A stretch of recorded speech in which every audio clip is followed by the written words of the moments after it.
다 기억하실 것 같은데 삼풍 백화점 붕괴 사건 지금도 기억이 생생한데요. 오늘 오후 6시쯤 서울 서초동에 있는 삼풍백화점 건물 절반가량이 무너져 내려앉아서 수백 명의 사상자가 생겼습니다. 5층짜리 초현대식 백화점이 흔적도 없이 주저앉아 버렸습니다. 앙상하게 뼈대를 드러낸 사고 현장은 콘크리트 파편으로 아수라장이 되어버렸습니다. 무너진 건물 더미 속에는 수많은 사상자가 묻혀 있습니다. 피투성이가 된 채로 정신없이 현장을 탈출합니다. 조금이라도 정신이 있는 사람은 없고 혼절한 사람은 여럿이 붙잡고 뜁니다. 그래서 그 당시에 사실 이 강남 이 지역은 막 그냥 닥치는 대로 개발하고 하는 그런 분위기가 팽배해 있었던 것 같아요. 규정과 법들이 있지만 이제 그것들을 다 무시하고 막 너도나도 돈을 벌기 위해서 그래서 이제 그런 문화의 아마 그 결과물일 수도 있는데.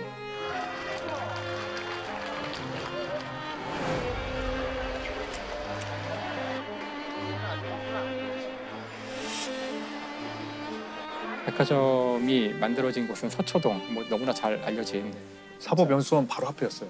정말 강남의 중심에서 중심에 있는 곳인데 삼풍 백화점이 만들어지는 그 과정을 봐도 뭐 지금 공기를 안 지키고 뭐 이런 층 이런 문제만이 아니라 정말 총체적 난국이었다 그래요. 그래서 이 백화점은 무량판 건축이라 그래가지고 한 층을 이렇게 판으로 만든 다음에 여기 기둥들을 쭉 이제 세워서 지지하는 그런 식의 구조물이에요. 그러니까 이 기둥이 충분한 개수가 있어야 되고 기둥이 충분히 두꺼워야 되고. 그렇죠. 근데 다 지켜지지 않는데 결국은 기둥 하나 뺀다고 뭐 큰일 있겠어? 딱 그거거든요. 그렇죠. 이걸 지키지 않았기 때문에 나중에 어떤 일이 벌어지냐면 이게 뚫려요. 이게 결국 이게 펑펑펑 뚫리면서 5층 판이 4층으로 떨어지고 4층 판, 5층 판이 3층으로 떨어지고 연쇄적으로 이렇게 내려오는 거죠. 팡팡팡팡 내려가게 되는 건데 거기를 보면 이렇게 중간에 에스컬레이터 이렇게 올라가 보면 유난히 탁 트였어요. 한 층이 다 보여 이렇게. 그리고 되게 널찍해요. 지금 돌이켜 보니까 이 보가 더 있었어야 돼요. 그렇게 탁 트이면 안 되는 거예요. 잘 보면 백화점 보면 기둥이 많이 시야를 가리고 있거든요. 네. 지금 돌이켜 보면 엄청나게 탁 트여 있어요. 서늘하더라고요. 원래 아파트 부지였다고 하더라고요. 여기가 백화점이 있으면 돈을 많이 벌 것 같으니까 이제 용도 변경을 물론 그 과정에서 이제 부정행위가 있었고요. 뇌물을 수수하고 정말 비리 덩어리인데 이제 그러고서 여기에 지을 수 있도록 허가받은 건물은 이제 지상 4층, 지하 4층짜리 이제 건물을 지을 수 있도록 허가를 받고서 정작 건물을 짓는 과정에서 한 층을 더 올리면 좋겠다. 돈을 더 벌 수 있다는 건 누구나 아는 거니까. 근데 그때에도 준공 검사를 받고 해야 되는데 또 그것도 다 이제 불법으로 해서 다 이제 무마시키고. 뇌물을 받고 삼풍백화점 개설 승인을 단 3시간 만에 내준 것으로 밝혀진 서울시 담당 공무원 3명이 검찰에 구속됐습니다. 담당 공무원은 현장에 나가지도 않고 20여 개가 넘는 검사 항목이 모두 이상 없다고 서류를 꾸몄습니다.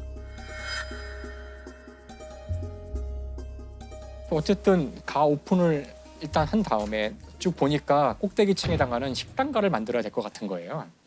근데 그 일반적으로 식당가는 보통의 층하고 좀 다르대요. 냉장고가 들어가 있죠. 그다음에 조리기구 이런 것들이 다 무거운 것들이기 때문에 전문가들 말로는 식당가를 꾸미는 순간 3개 층을 더 얹은 효과를 낸 거다. 한 7, 8층짜리 건물을 지은 거네요, 사실. 그렇죠. 4층을 버티게 만들어 놓고서는 7, 8층을 올린 거죠. 그리고서 여기다가 또 무슨 냉각탑을 또 얹어요. 냉각탑, 에어컨 때문에 냉각탑을 얹는데 그 냉각탑 자체만 37톤인가 그렇고 여기 물이 다 채워지면 80몇 톤에 달하는 사실 그때 사실 이제 끝난 거죠. 이게 사실은 이제 무너지기 직전에도 수많은 이런 게 갑자기 무너지진 않잖아요. 그래서 균열 가구 뭐 이렇게 하잖아요. 많은 전조 현상들이 있었어요. 그래서 이미 4월 달부터 천정에 이제 금이 가기 시작했대요. 그래서 금이 가는 걸 다 알고 있었고 그 전날만 해도 이제 펀칭 현상이라 그래서 아까 이야기한 이 무량판이 있고 기둥이 있으면 이 기둥 주위가 이제 깨지기 시작하는 거예요. 그러니까 뚫고 올라오는 펀칭이란 건 뚫리는 건데 펀칭의 전조들이 보여서 이거 괜찮을까? 이런 일이. 그다음에 6월 29일 당일에도 이제 오전 8시 이때만 해도 일부 식당에서는 물이 새기 시작하고 밑에가 막 융기되고 위가 우글우글해져가지고 그 전날 밤에 백화점 문을 닫고 경비원 분이 순찰을 돌잖아요. 순찰을 도는데 그 빈 건물에서 막 우구구구 막 이런 소리가. 왜냐면 다 조용하니까. 그렇지. 그때 소리가 나죠. 낮에는 크게 못 느꼈던 소리들이 밤이 되면 세게 들리. 그래서 그분이 가서 이제 확인을 해봤더니 막 싱크홀처럼 바닥에 이렇게 파여져 있는 걸 이제 본 거예요. 그 보고를 듣고 경영진이 맨 처음에 한 조치가 가림막을 치는 거예요. 고객들이 숨겨라. 못 보게. 네. 사실 이쯤 되면은 그렇죠. 다 영업 안 대피하고 해야죠. 영업을 하지 해야 말아야 되는데. 아니 싹 비워야죠. 이거 지금 붕괴될 것 같다. 부분적으로 무너질 수 있을 것 같다. 이런 보고를 받은 다음에 한지 조치가 그때 뭐 4층인가 어디 보석전을 열고 있었대요. 일단 보석을 빨리. 응. 그때 사람을 사람을 대피 안 시키고 상식은 사람을 사람을 먼저 다 내보내야죠. 대피시켜야 되는데 사람이 데려가고보다 못한 거네요. 그렇죠. 조사하자고 여기 데리고 오더니 여기서 무너진다는 것은 손님들에게 피해도 하지만 우리 회사의 재산도 망가지는 거예요. 그래서 5시 55분 5층 판이 내려오면서 4층 판을 때리고 탕탕탕해서 이게 그냥 순식간에 정말 불과 한 20초, 뭐 한 40초, 1분도 채 안 되는 시간 동안 이 5층짜리 건물이 하나의 층으로 짜부라든 거죠. 그 이후에 일어났던 그 참상들은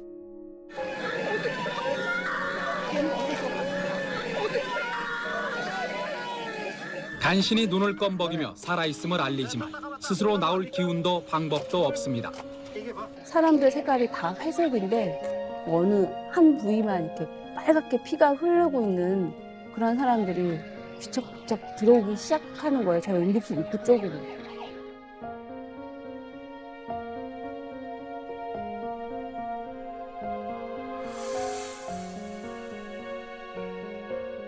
그 안에 있는 사람들이 정말 그 끔찍한 경험을 했던 것이고 완전히 암흑이잖아요. 그 매몰 장소가 빛이 없는 데서 우리는 상상을 할 수가 없어요. 그때 드라마틱한 일도 많이 벌어졌어요. 그러니까 오랫동안 매몰돼 있다가 나온 생존자분들, 뭐 살지 못할 것 같은 기간 동안 그 안에서 사셨던 분들에 대한 이야기도 나왔어요. 백화점 아르바이트생으로 일하던 21살의 최명석 씨가 매몰된 지 열 하루, 230시간 만인 오늘 아침 죽음의 문턱을 빠져나왔습니다. 기적 같은 생환 드라마는 구조작업 도중 발견된 조그만 구멍에서 시작됐습니다. 사람이 들어있으리라고는 생각지도 못한 채 살펴보기를 30여 분. 여기 사람 있어요 살려주세요라는 희미한 목소리가 들려왔습니다. 230시간 만에 최 씨는 칠흑같이 어둡던 죽음의 구덩이를 빠져나왔습니다. 박수 박수! 괜찮아요? 네, 괜찮아요. 계신 거죠? 괜찮아요.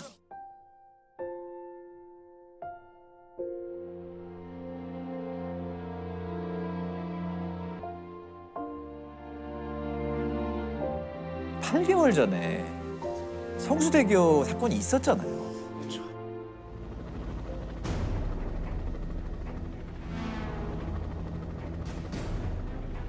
항상한 철골 구조, 어지러이 널린 콘크리트 잔해, 마치 폭격 후의 폐허를 연상시킵니다.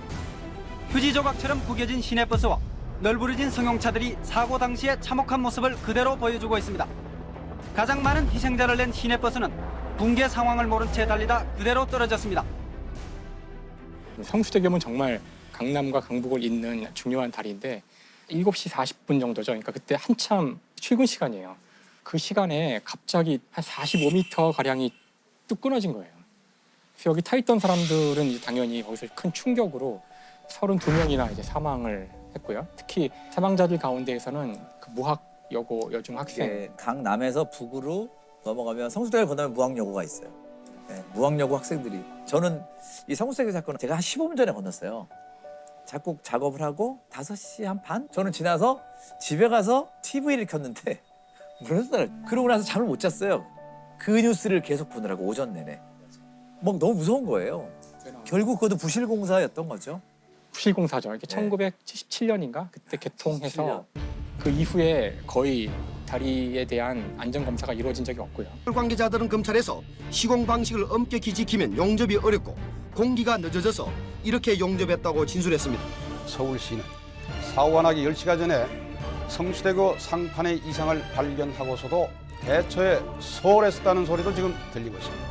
성수대교가 주저앉기 불과 10시간 전인 어젯밤 9시 반 서울시 도로국 산하 동부건설 사업소 측은 오늘 무너져 내린 상판에서 50m 떨어진 지점에서 상판 이음새의 이상을 발견했습니다.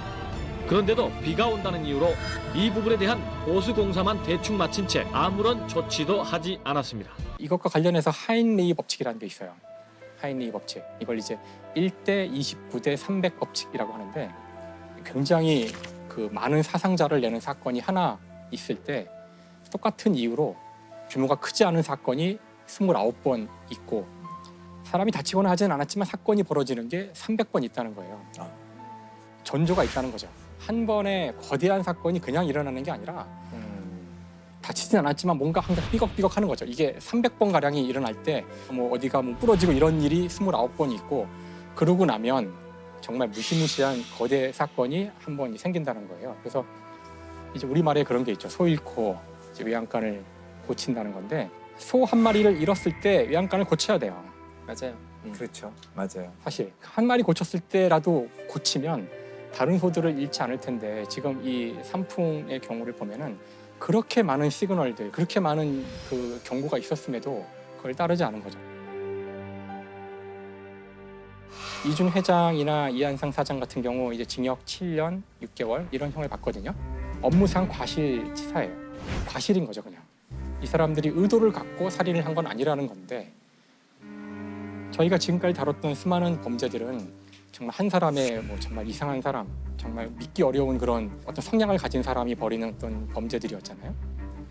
근데 산풍 같은 거는 수많은 잘못이 모여서 거대 사건이 한 번 생긴 거예요. 그래서 사실 이게 잠깐의 물론 과실, 작은 실수일 수 있지만 어떤 종류의 실수는 이게 모이면 수백 명의 사람이 한꺼번에 죽는 이제 결과를 낳을 수 있다는 거죠. 이 사건은 과실범의 공동정범이라는 거거든요. 과실범의 공동정범. 근데 우리가 고의범의 공동정범은 당연히 있을 수 있죠. 저 사람을 같이 함께 살인하자, 함께 절도하자. 이거 당연히 고의니까. 근데 우리가 함께 과실을 하자. 이거는 좀 이상한 거예요. 왜냐하면 과실이라는 거는 고의가 아니라는 거거든요. 이미 함께 과실로 뭘 하자 하면 그건 이미 고의지 과실이 아닌 거예요. 그렇죠. 성수대교 사건이나 이 삼풍백화점 사건에서는 과실들이 다 누적해서 일어났던 거고 이렇게 되는 거를 어느 정도 예견할 수 있었다. 이렇게 해서 그 과실범의 공동정범을 인정했다는 거. 공동정범으로 해서 하는 이유는 만약에 그렇게 묻지 않으면 개개의 과실범을 놓고 보면 그 사망의 결과를 예측할 수가 없죠. 그 사망의 결과를 초래했다고 인정하기가 되게 어려워요. 그러면 미수범이 되거든요. 그러면 이제 형사처벌이 안 되는 거예요. 그러니까 이걸 이제 공동정범으로 엮어서 갔던 거죠. 그리고 오늘 아까 김 선생님하고 502분의 그 위령탑을 쫙 보면서 아 산풍 희생자분들을 또 한 번 좀 기리게 되고 묵념도 하고 왔거든요. 예.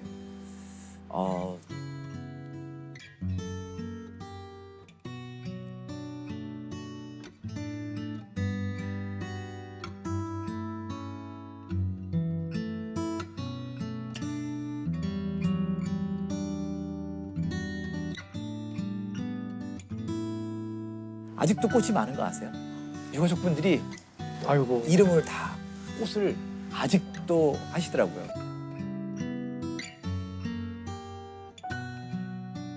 성수대교 그 위령탑이 있어요. 거기를 찾아가려고 그러면 굉장히 힘들다고 하더라고요. 서울의 숲에서 찾아갈 수가 있게 이제 연결이 된 것처럼 이제 지도 보면 나오는데 막상 그 중간에는 그 이제 강변북로가 있어서 갈 수가 없는 상황이고요. 오로지 차를 타고만 가서 이렇게 옆으로 빠져서 들어갈 수 있다고 그러더라고요. 그러니까 거기는 아는 사람만 찾아갈 수 있는 그런 공간이고요.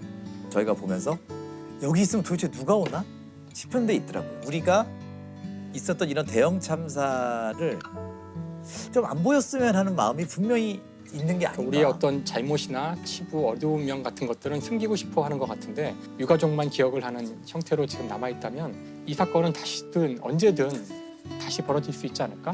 한 번 더 그분들을 좀 기리는 그런 시간을 좀 가졌으면 좋겠습니다.